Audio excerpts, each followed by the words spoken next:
Yo, yo, shout out to the mayor in the building, Rich Player, the guards in the building, Uncle Dan is in the building. Lot of real shit to talk about tonight. If you want the mumbo jumbo, this ain't the place. Rashad, what's good? If you want that real talk, real life talk, let me see some fire signs. Otherwise, forever hold your peace. You do know I have no NBA life. It's no courtside for me because I do this with you every day at 8 o'clock. I normally would be courtside. The white vans are out already. Motherfucking got the white van. I told you about that shit, man. He said, yo, the white vans are out. We not, yo, look, man. Come on, man. You're fucking up the show, man. There's positivity. I can't always go with this, with white van talk. Damn, man. Guys are violent. Ciroc, a much finer vodka.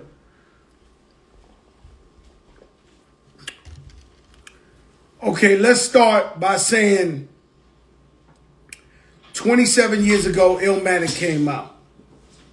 Nas had did Live in the Barbecue with my brother Joe Fatal, Large Professor. And so we knew about him. It was a buzz. But then the man came with the Illmatic. He got like the dream team of producers to produce the album. You got everybody from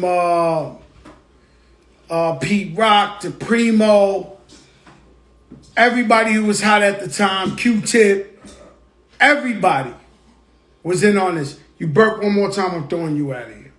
Now, that's Rich Player's nasty ass, by the way. So, we turn around. I got picked up by Showbiz. Showbiz Born Lord from DITC said, you gotta hear this. Picked me up in the Beamer. We sat there by Castle Hill. And he pressed play. Shout out to LES. You're right. He pressed play. And the album blew my mind. I can't say it ain't the greatest album of all time because it might be. But, you know, we talking about Paid in Full, Rock. It's just so many legendary Slick Rick. We got Chronic. We got... It's hard to say one. But it's definitely on the tip of everybody's tongue of maybe the most perfection in a real hip-hop album ever made. And so, what did it do for me? Well, I tell you this all the time. When you heard FloJo was #1 in the country, but I was going to bust it to everybody knows Fat Joe's in town. Enough respect for... That was not going to make it past this. Illmatic came and changed the game. So I had to study Illmatic so much to step my lyrics up that I might have listened to this album 1 million times. I even named my first clothing store Halftime. And so, big up to Nas, Nasty Nas. Nasty Nas was the best version of Nas to me. There's Esco, there's this, but Nasty Nas was the best version of Nas to me. And phenomenal album is 27 years. This is the part. If you believe hip hop, if you believe in true hip hop, shout out T Millie, then today's a legendary day for you. Illmatic was born, changed my life. This weekend, Black Rob passed away. See, G-Spin said greatest album of all time. This weekend, Black Rob passed away. Formerly of Bad Boy Records, like, whoa. phenomenal smash hit record produced by Buck Wild DITC. Now, Black Rob was nice as fuck. Shout out to the East Side. Not just, whoa. There was so much more to Black Rob. I met her uptown on Dykeman, all right then. Talking about how she dealt with business. Black Rob was a lyricist. And he was one of the best rappers. Let's not take it away from him and act like he was just a one-hit wonder. He was not. This man has plenty classic songs. My condolences go out to his family. Anybody who loved him, who knew him, his kids. I don't know. I met Black Rob 20, 30 times. I never really hung out with Black Rob, but I always had respect and love for him. Yeah, running out of ammo, started throwing bottles. What? Jesus Christ. Black Rob, he brought the noise. Once again, everybody deals with some form of addiction. Shout out DJ Nasty Orlando and Miami. Everybody has a problem. Some people I know, they may be rich, but they gamble too much. And if you gamble too much, you might be gambling with your life. Fat Joe is Fat Joe for a reason. I watch my health. I work out when I can, but I love food. It is the truth. Some people are addicted to drugs. Some people are addicted to drinking. Everybody got a different thing they're addicted to. Porn. Who the fuck, right? But addictions, you're correct. Addiction can kill you. And so we're not here to judge to anybody what they wanted to do in their life or whatever the case may be. I tell you all the time, I've dealt with drug addiction, not myself. I've learned from mistakes of others that I really love and I look up to and seen what the drugs did to them, so I did not try it. Why, Fat Joe? Why did you not try drugs? Because I might like it. You want to quote something? I do not use drugs or did not try drugs because I might like it.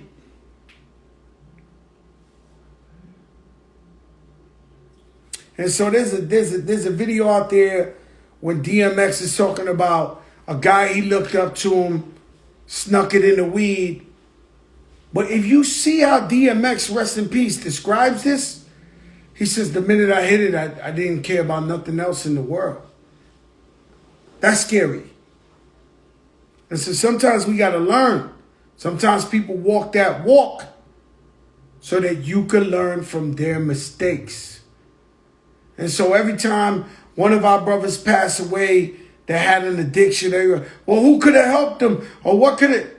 Bro, I'm sure there was countless of people trying to help Black Rob. I'm sure there was countless people trying to help the dog. And so that's their life. They chose to live the way they want to live. And God bless them, man. And so we're going to admire these guys. We're going to love them for their artistry and who they were to the hip-hop nation, because this is all about hip-hop culture, this whole show. And so Black Rob, may he rest in peace. He left us. He came in this world. I'll tell you, you're born, then you die. Everybody's on here temporary. Everybody is in this world temporarily. Some faster than others. And I tell you, it's what you do with that dash. that determines your mark that you left in life. And both these brothers have left huge marks in this life. And we love them. Their artistry, their creativity, what they brought to the game.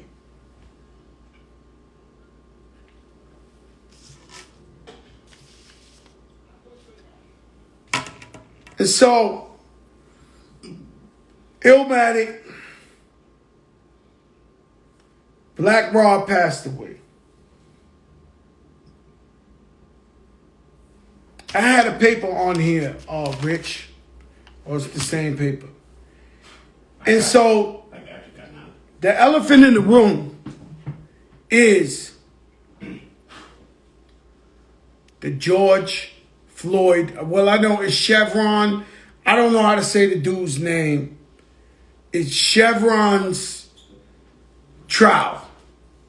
The former cop who put his knee on George Floyd's neck for 9 minutes.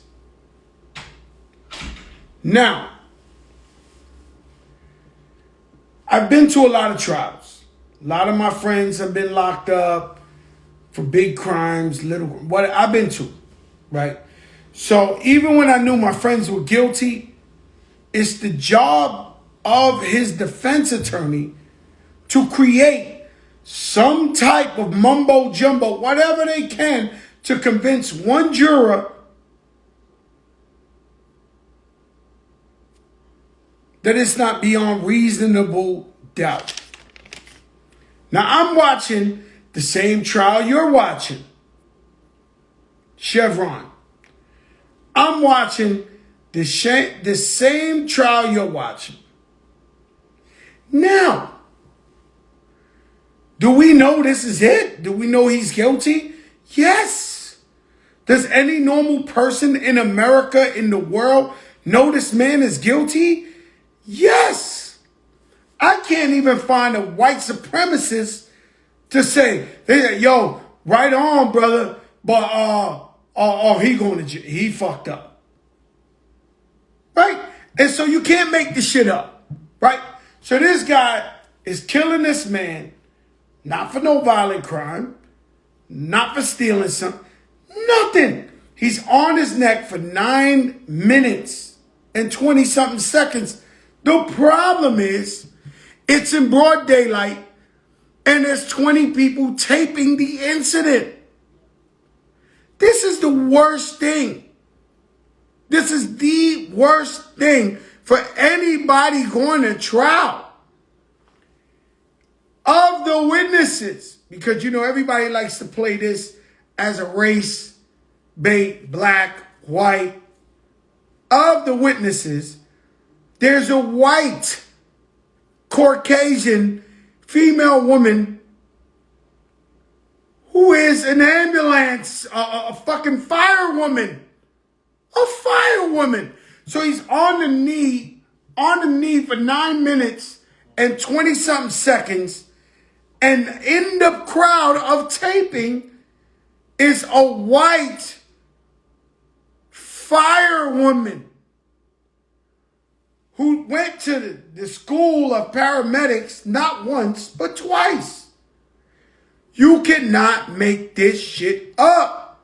If I am him and I am sitting there, you cannot make this shit up. And so, Tone Sunshine in the building, Bun B in the building. And so, if it wasn't a cop, this was a slam dunk. I never seen nothing like this. I'll tell you a story. Back in the days, very back in the days, don't judge me. This is almost a white van, but it ain't. One of my, at the time, closest friends,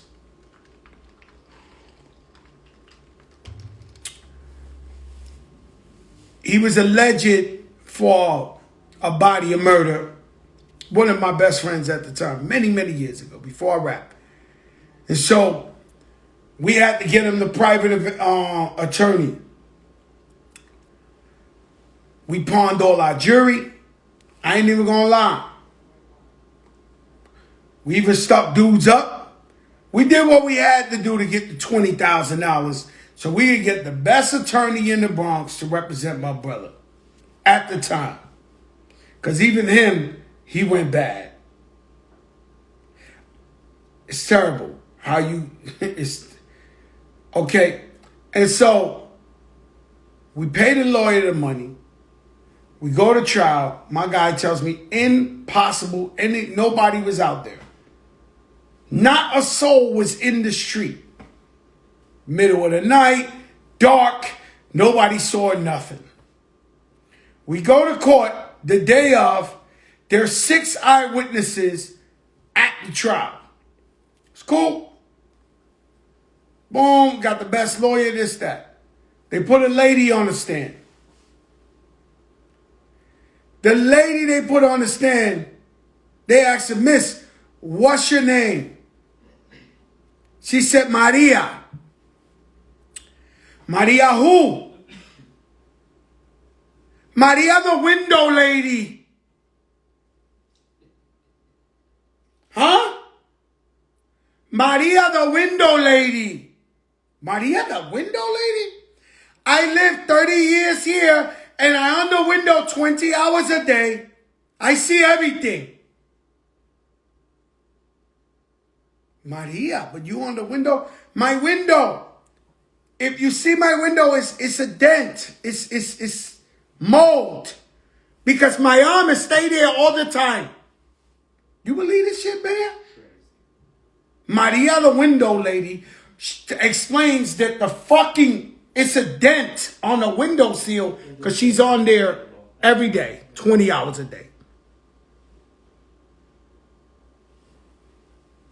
And I see everything. There was also a bus driver who was down the block who drove by too. And this particular guy I'm telling you about that was my friend. He was short, stocky of a build. He was done. Lawyer comes to us and said, yo, this guy needs to cop out. He needs to, take 10 to 20. Take 10 to 20 or you're going to do life in jail. Boom. The point is, there's always somebody watching, but sometimes there isn't. In the Chevron case, there's a martial arts guy standing there who knows martial arts. Who's like, yo, the knee, I studied the move. It stops the air.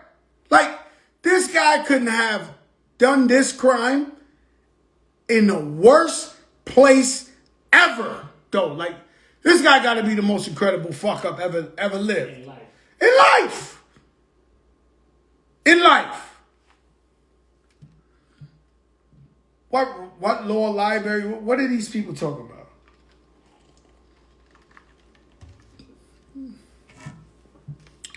I'm telling you facts, brother.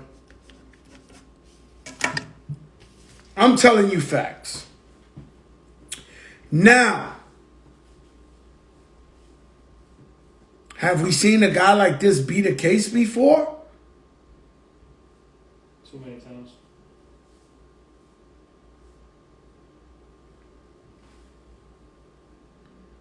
That's the problem. Have we seen a guy like this beat this? We seen guys shoot people in the back. We seen guys shoot autistic people who didn't know what was going on. It was on the floor. They were shooting at him like it was a duck thing and win.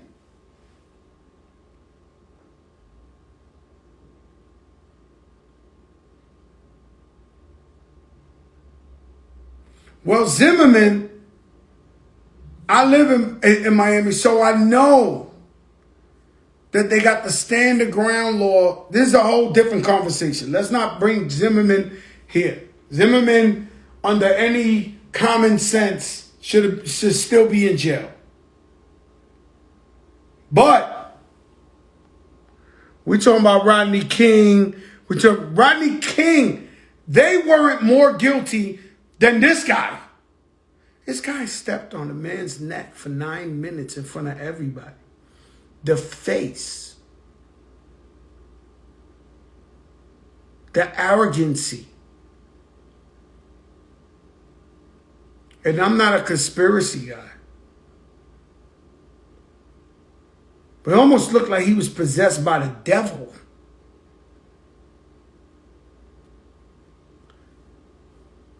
For real.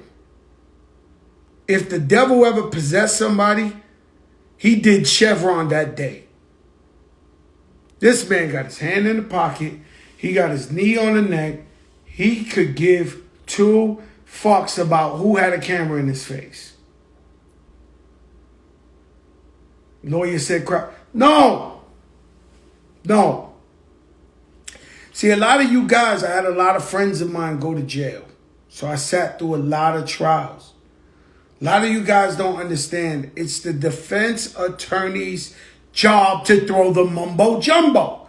He's there to defend this guy, regardless. It's been defense attorneys since the beginning of attorneys who had to represent scumbags all the time. Back to Thomas Jefferson and Benjamin Franklin and shit.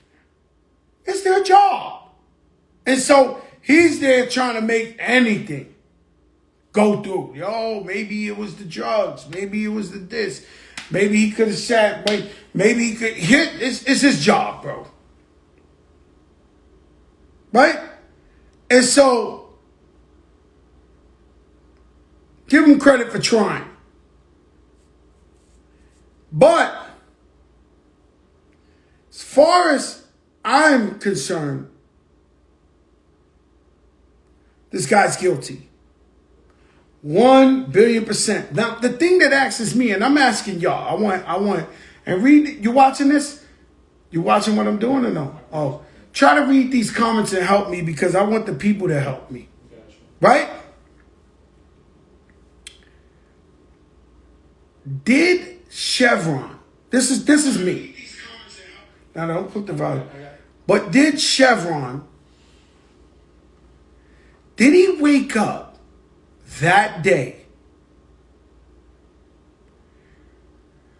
to kill someone?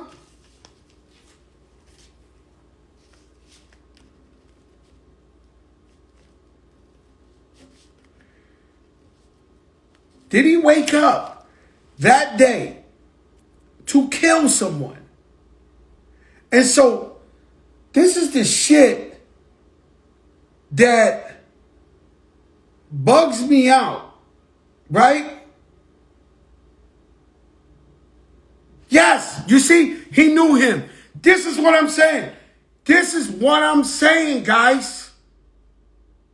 This is what I'm saying. He knew Floyd. This is what I'm saying. I don't know, but Conspiracy Joe feels as if he knew George Floyd and didn't like him.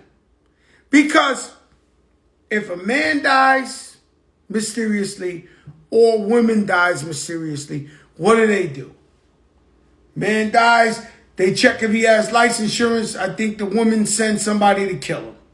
Or wife dies, they think the husband killed her to go with the... I mean, you know, it's the normal shit. But there's always a motive. Did the man wake up that day and say, I'm killing anybody? Or did the man know George Floyd, patrolled the neighborhood, didn't like him, and said, I'm going to kill this motherfucker today? God bless the dead, I don't mean motherfucker, but I'm going to kill him today. And so the motive, rest in peace, George Floyd, right? The motive is, I'm wondering, did they know each other? Because to me, and I don't think whether the prosecutor, which by the way, this is the first time in my life I've been rooting for a prosecutor in my life. Because I believe in the 949. But that's a whole, let's not go there, right? But I'm not hearing they knew each other. I'm not hearing, right? And so, did the grown man wake up and said, I'm killing any black guy today. I had an argument with my wife. I hate my life. Because he looked like there was no chill.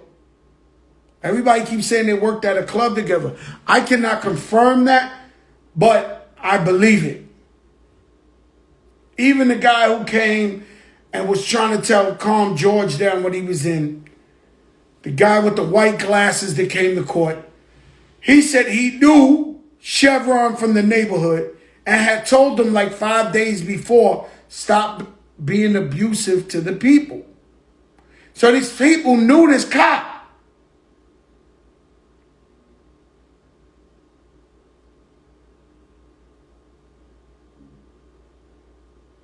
Yes. They do think that they're above the law. They do think that they're gods and they could do anything.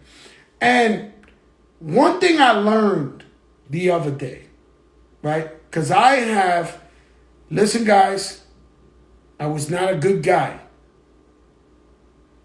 I tell you all the time, everybody knows, if you from the Bronx, if you from my hood, whatever, you know, he was not the nice guy, right? Honestly. So I might have got my ass whipped about 40, 50 times by the police. But I thought it was normal. And I got what I deserved, and I kept it moving. It wasn't till the other day when the police stopped the brother who's in the army. It's a lieutenant. He puts his hand out the window. Well, why you kept going? Because I needed some light. I didn't want to stop in the dark and get killed like Philando for no reason. Rest in peace, Philando.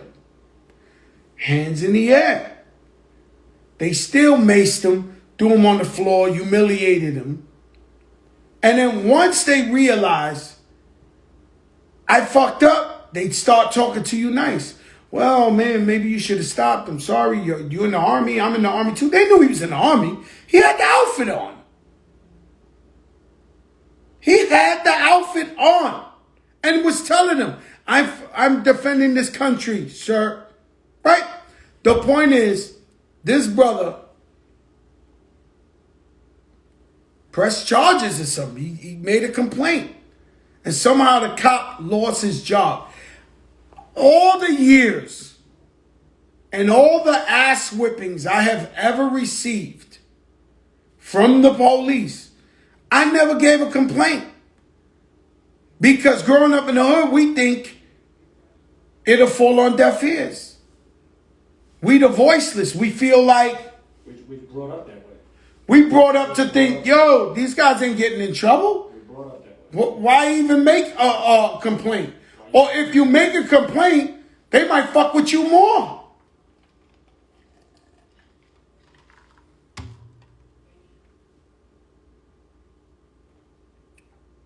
And so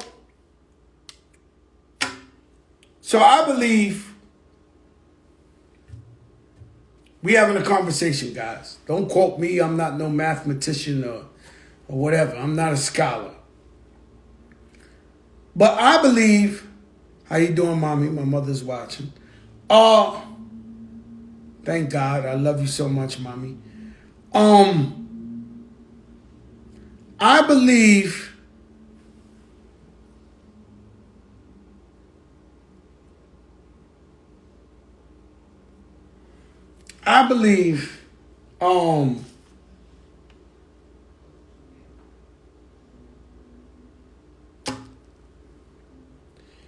it's a difference, right? So you come in the house, your wife is having sex with your best friend, you lose your mind, you kill them. It's happened a few times.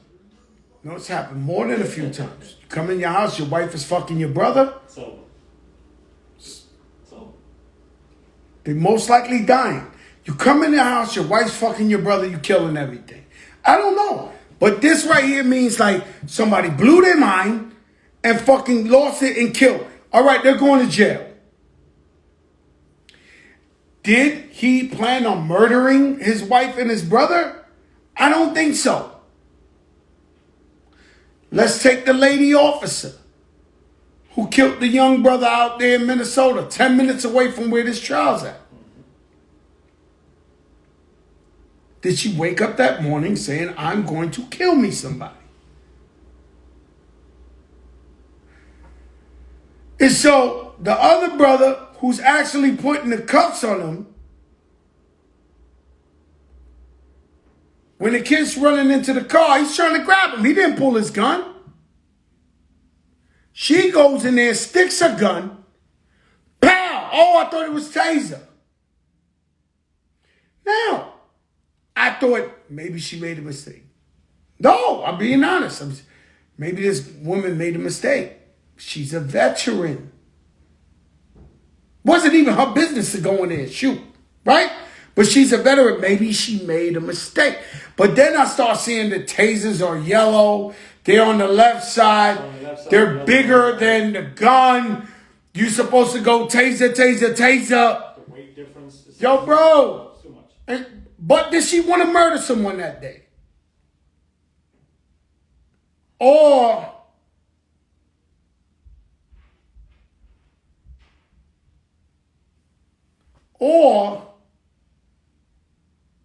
they didn't need her. Or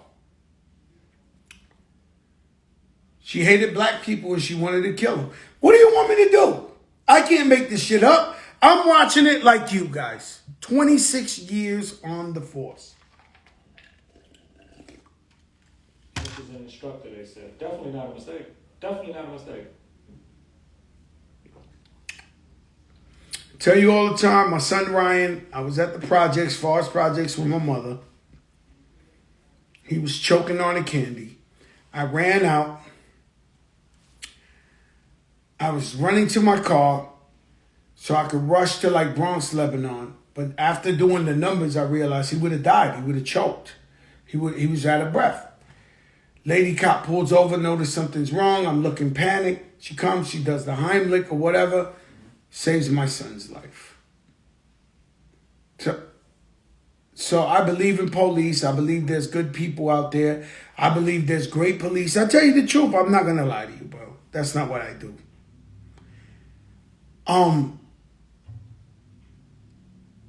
But these cities are about to go bankrupt soon. If these cops keep killing people and keep getting sued for 30 million, 27 million, 30, this like it's crazy shit going on out here. Right? So now 26 years in the game, you would think this lady knows the difference between a gun and a taser.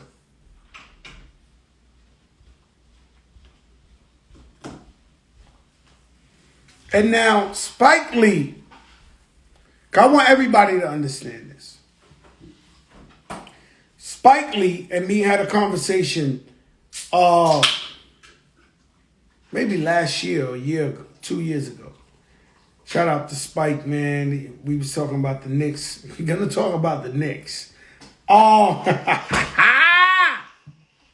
woo! And so Spike Lee and me was talking. Spike Lee says, Joe, black people were taken from Africa, came to America, to a foreign land, and put in slavery for 400 years. We know what happened. They whipped them, they raped them, humiliation, broke it, anything you could just think of.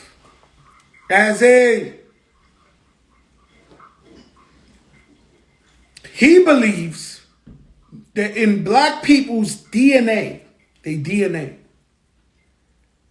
no matter how innocent they are, no matter how good they are, how kind they are, that something gets triggered in the chemical when they see handcuffs. Like the little kid, they pulled him over for a fucking air freshener. He didn't have to run. But Spike says it's something in the DNA that you wild out. I swear to God, Spike tells me this, and I believe him. It's trauma from all these generations that's in you. If they talking about they take a cow and they feed him nothing but grass and he's grass fed and this, and you eat it and so it's better for you than a regular cow or whatever. If you 400 years and you see the cuffs again, something triggers you that makes you want to move. And so, this is maybe what happened to this kid. Because you know they stopped him because he had an air freshener. Come on, guys.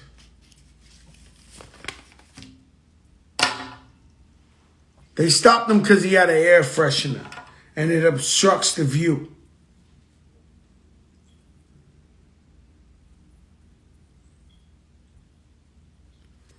And so,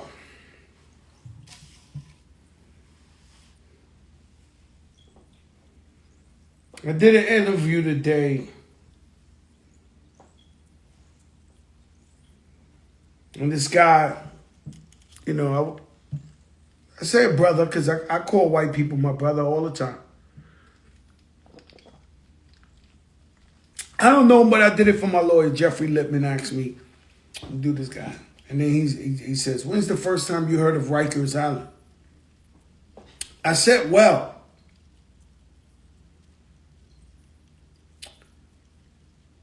the first minute I grew up in the projects,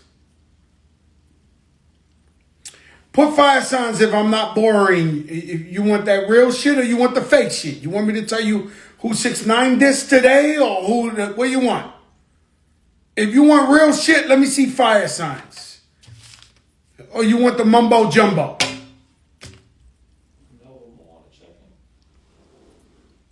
Yeah, Melba Moore, living legend. And so he asked me about Rikers Island. I said, listen, man, my projects has had to be the same architect who designed my projects, who designed the public school across the street. The first time I ever went to visit an inmate in Rikers Island, it was the same fucking architect. So you know there's something called School of Prison Pipeline. But I want to know why the guy who designed the projects, designed the public school, and designed Rikers Island. Is it for you to feel more comfortable when you arrive in Rikers Island that it's the same people? He said, really? I never thought about that. I said, well, imagine you in the Chevron. You're in the same designer. It's got to be some. I'm not that deep. I'm not the conspiracy king. But there got to be something to it that the projects were built by the same guys who built the public school and built Rikers Island. Right? And then if you go to Webster Avenue, they got the motherfucking projects with the gates in the hallway. Mm-hmm. If that don't look like... Just like the 6 building. If that don't look like the 6 building... Webster Projects 170. Mm-hmm. They have the gates across the street from the Muslim store. They have the gates.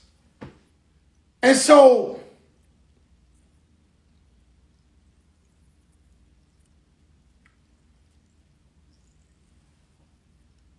what is this? Right? And so, we are born in Rikers Island.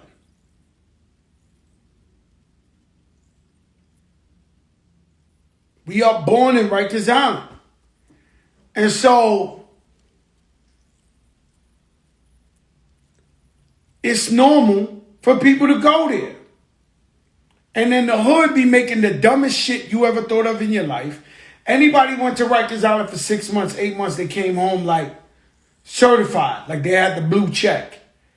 Yo, I was in the island. Did a bullet in the island. Oh, oh, he's a real dude. Yo, this guy did. He could have been getting his ass beat on the island, foot up his ass, smacked his cheek off, no phone time, but we think he's tough. Thank you, Melba. And so they're lying to you and telling you like, you did your thing. It's a lie. The job is to not get locked up. So while I'm doing this interview,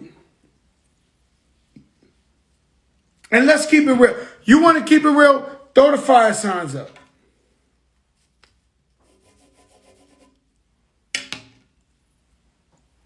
Now it's up to the individual if they went to jail to study GED, law library, get a trade. It's up to them.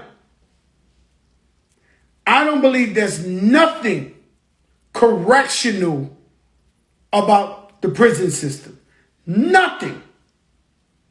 I believe if you go to jail and do 6 months in jail, they'll teach you more how to be a criminal. There's no rehabilitation in jail. All you do is beat more guys from another hood that really got it. And y'all get together. And the scariest shit and the wackest shit is human nature. We're human beings. Why did the man cheat on his wife? He's a sex addict. He has a problem. He's a human being.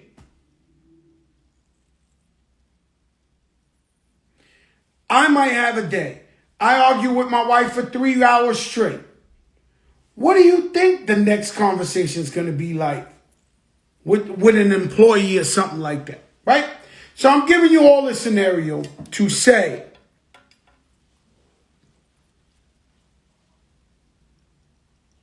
not sometimes, most of the time, it be black and Spanish correction officers worse than anybody.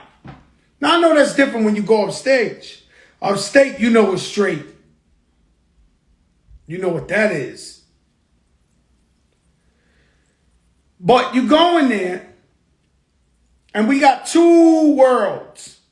We got the real world that we do. We got to work, pay our bills, do whatever. Then you got people in jail. And being that I'm talking about justice, let's just say they run concurrent. And so, yeah, human beings are sinners. The Bible says it.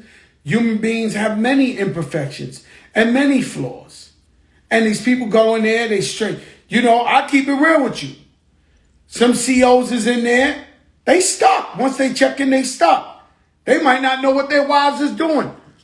They not be able to have their phone to call their wife while they're in there.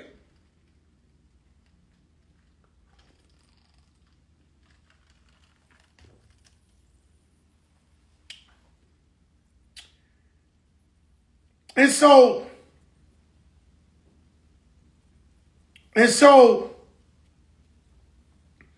they go in there, they treating you like shit.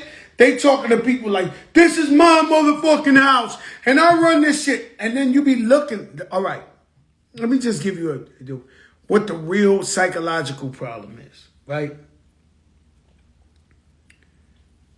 Hypothetically, let's just say, there's a guy in jail for 3 murders. He's in jail for life.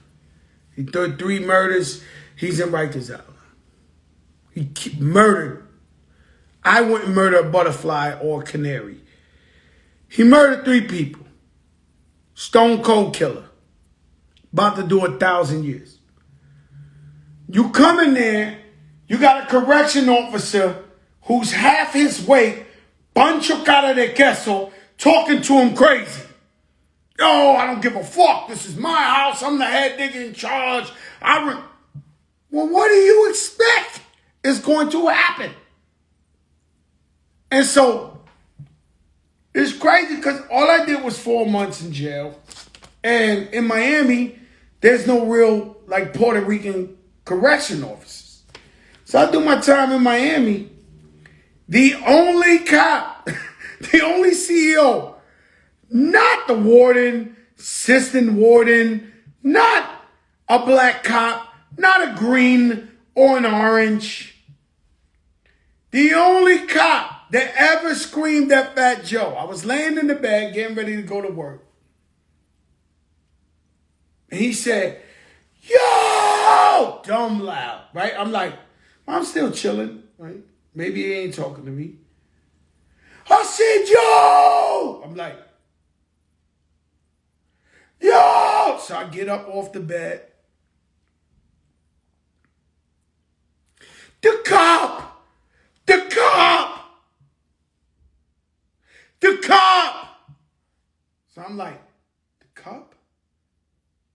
It needs to go in the garbage. Now my shit is so spotless. It almost looks like there's shellac on the counter. It's so clean. But I was drinking a little water and I left the plastic cup on top of there. But the moral to the story, you're not understanding. I look at this dude, man. Young Puerto Rican dude. The only one that worked in the whole jail. And I said, look at this dude, man. He spent most of his life looking up to me. And now he gets a chance to go home and tell his friends he screamed on Fat Joe or some shit. How disgusting is this dude right here? I looked at him, I was more sad for him that he had to do that.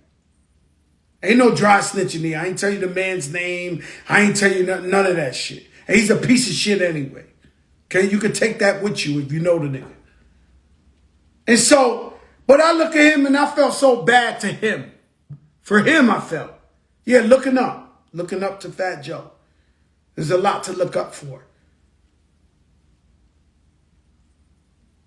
28-year-old, 30, cop, yeah. He knows Fat Joe. He knows Big Pun. He knows J-Lo. He knows our work.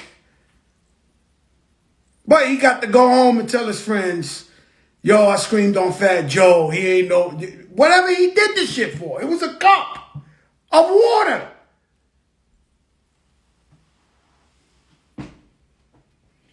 And so we dealing with that. We dealing with hatred of ourselves.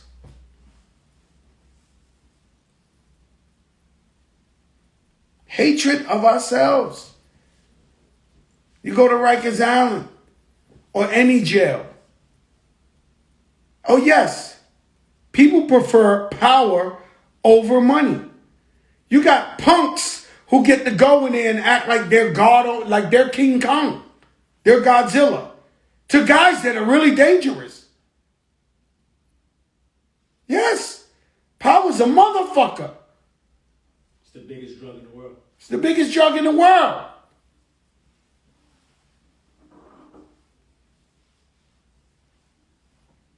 Sucker. I'm looking at these dudes. I'm looking at this dude like, wow. You. But it's all right. I know. I've dealt with my kind too many times. Yeah, I knew exactly what that was. I was like, wow, you, huh? Wow. Okay, the cup.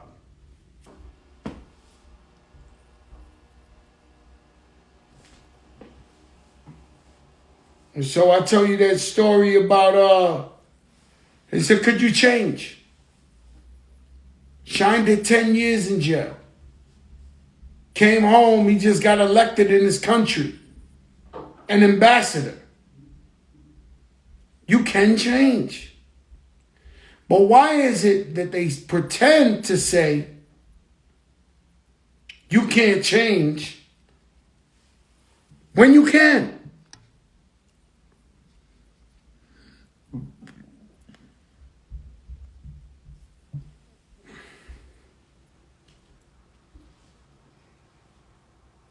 Yeah, that's true. Somebody said power is the biggest drug without money. It is. It's the biggest drug. Because you know, you go to a club, a motherfucker want to point around. He's standing there, he want to point around. I make a guy famous. One day, I pull up to a club, I'm in the Phantom. Now, I don't know if you know, I'm the Snoop Dogg of New York. I do not know if you understand that. Fat Joe's one of them. Okay? So I pull up to the club, popping club.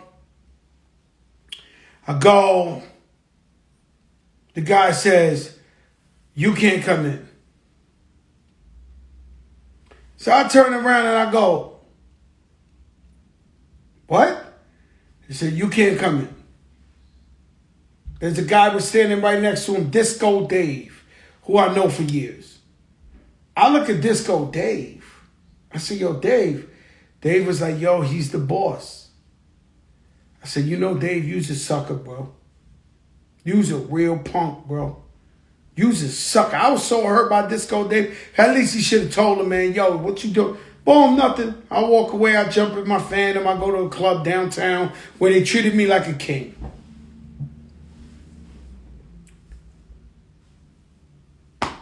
Seven years later, I'm in Miami at a restaurant, Prime 112.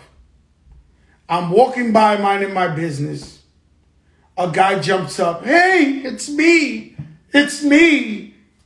I'm the guy who didn't let you in the club 7 years ago by the West Side. I'm like, what? I'm wrong. He was in his. I said, damn. This guy, it made his fucking life that he didn't let me go in the club. 7 years later, 13 states away, I never even thinking about this. It's me. I ain't let you in the club. I'm sorry. It was my club. I'm like, yo, these guys are legendary.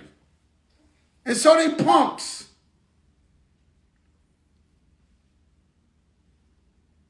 Did I tell you about Ronald McDonald? Yeah. So I'm in there doing a little 4 months. And then we in the building. Right? And so it gets boring. So I'm like, I try to get me a job. I get me a job in the kitchen. Working for real. Sweating bullets, washing 10,000 plates. Whatever. Really working. But I got off the floor. I was able to steal ice creams. I was doing my thing. Right? And so, because the cops got their own cafeteria in there where they got the Weight Watchers ice creams. So, I come knock on the window, they pass me my Weight Watchers.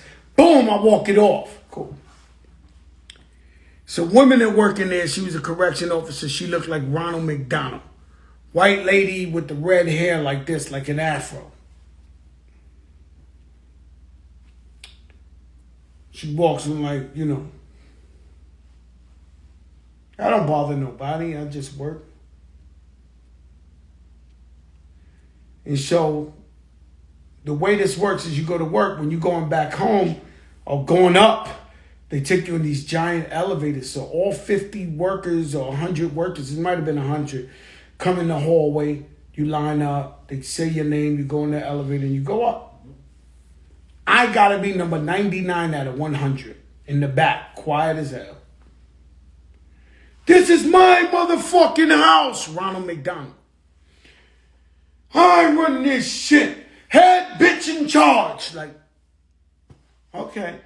But I'm all the way in the back. I tell the lady's going on, yeah, this, that. Then she says, and I don't care if you rich and famous.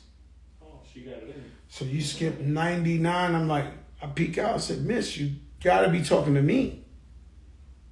Right? You must be talking to me because ain't nobody else rich and famous here on this line. Well, maybe I'm talking to you. She goes on talking her shit, making a movie, right? And I turn around and I say, listen, man. She talking so much shit. The only thing I can tell her, I said, miss, do you know what? You're running out of time. Huh? You're running out of time. I'm only here a month and a day left. Like, it's over.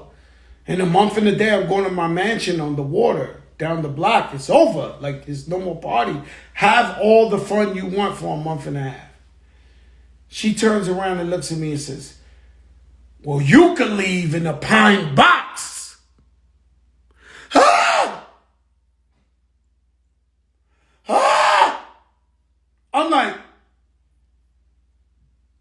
everybody look at me like, holy shit. I realize right now, do not fuck with this bitch. Do not fuck with this bitch. Like she's psycho, or you don't, leave her alone. Okay? Leave her alone. And so,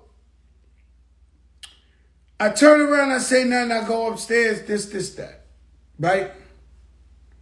I'm saying this because I sleep like a baby at night. They could be throwing bombs in the neighborhood. I'm sleeping like a baby. Like I sleep good, right?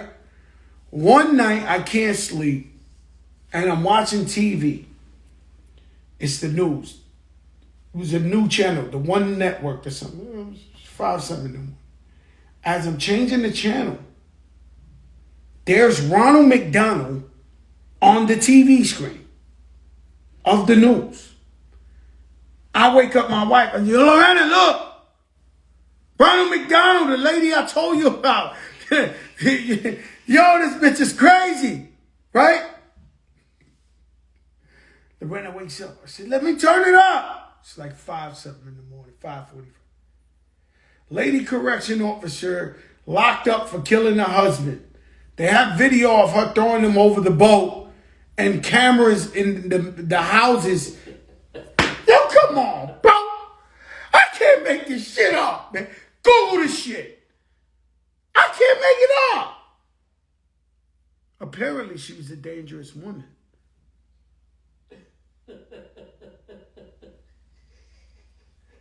She was institutionalized all these goddamn years ago. Fucking bitch, man. Yeah. You know them COs doing 20, 25 years. They just as worse as inmates, man. They've been locked up a long time. Cause that shit ain't dangerous. Ronald McDonald, man. The bitch gotta be in jail for crazy years now. Throw mama under the train. Exactly. She looked like throw mama under the train, Rashad. Absolutely, she was throwing mama under the train. But I tell you shit. Zion was born to be a Knick. Oh, here we go. Zion is true blue and orange in his heart and soul. Did he tell you that when he hugged you? No, he didn't. I don't lie to my people. Don't fuck with me. I don't lie to my people. Zion was born to be a Knick. He loves us.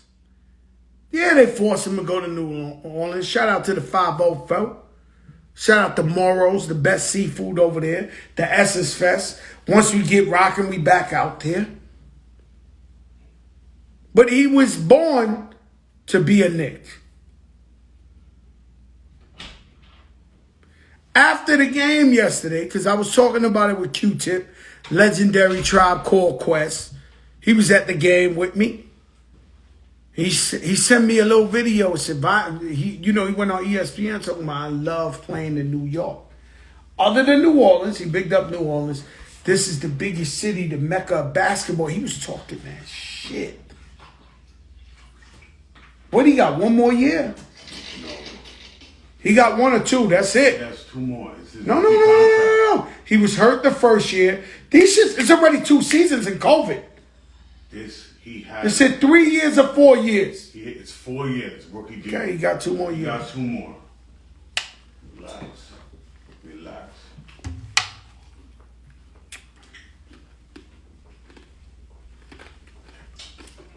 I got to get Julius Randle on the show. The man's amazing. Un caballo, brother. Fuerte venía este hombre. Julius Randle is killing these guys. MVP-like season.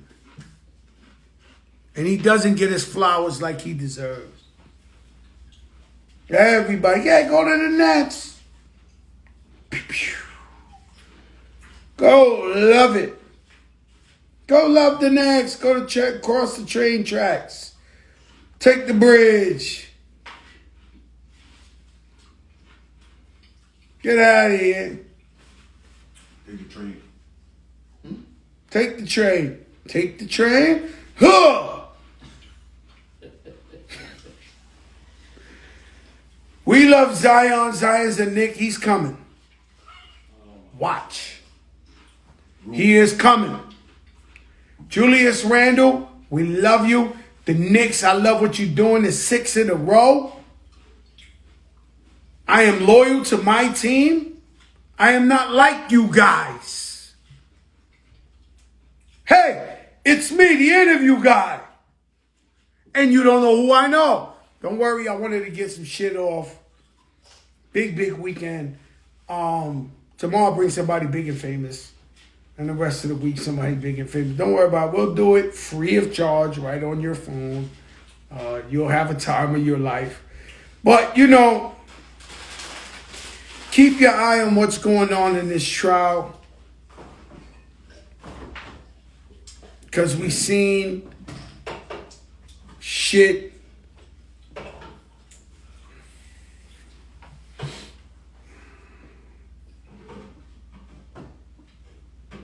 I'm sorry, be a Knick fan for life. Rep your Knicks. Don't be like Uncle Dan, go for Golden State. Oh, wow. Wow. Rich Player's a Laker fan. Defending world champs. Let's be clear. Who is your team, Mayor? I'm a LeBron stan. Yeah, I'm a LeBron fan too. So he's like, I'm a LeBron stan. I'm a LeBron fan too, wherever he goes. If my Knicks don't make it, but that was past tense. We're making it to the playoffs this year. I'm not talking like that no more. I'm not talking like that no more. I am not talking like that no more.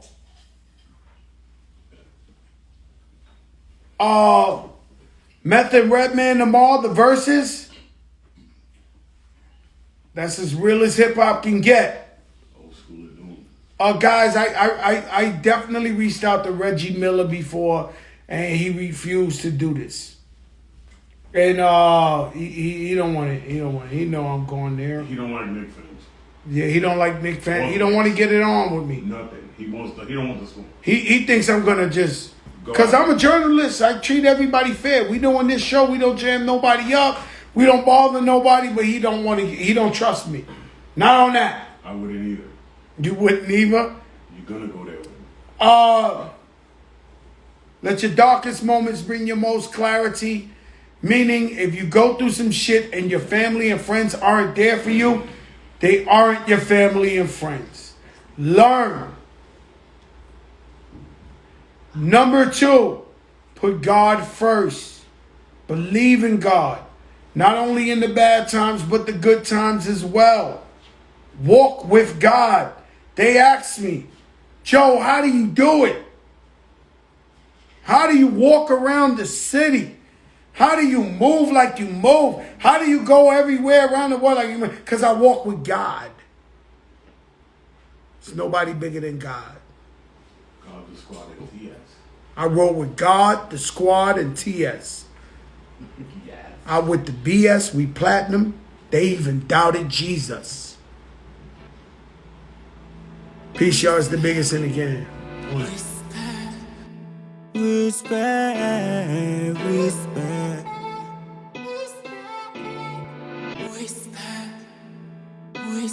Softly run my fingers through her hair slow.